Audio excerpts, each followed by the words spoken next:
பொழுதுபோக்கு செயலியான டிக்டாக்கில் தற்போது விபரீதமான வீடியோக்களை பதிவிட்டு இன்னலுக்கு ஆளாவோரின் எண்ணிக்கை தொடர்ந்து அதிகரித்து வருகிறது.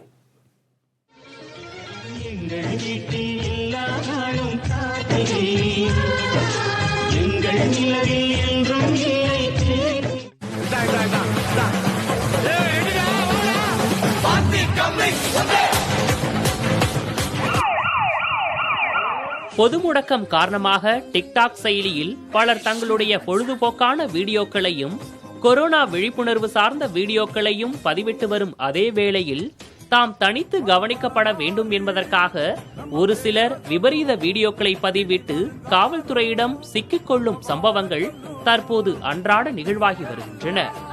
நாய்களை வைத்து முயல்களை வேட்டையாடி டிக்டாக்கில் பதிவிட்ட 4 பேர் கைது செய்யப்பட்ட சம்பவம் ஏற்படுத்திய அதிர்ச்சி மறைவதற்குள் நெல்லை மாவட்டத்தில் வீட்டில் வளர்த்த பூனையை தூக்கில் தொங்கவிட்டு டிக்டாக்கில் பதிவிட்ட கொடுமை அரங்கேறியுள்ளது.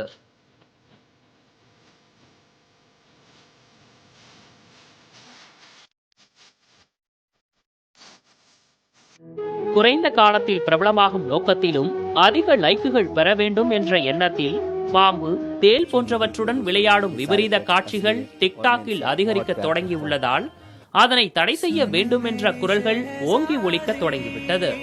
புதிய தலைமுறைக்காக விக்னேஷ் சுப்பிரமணியன்.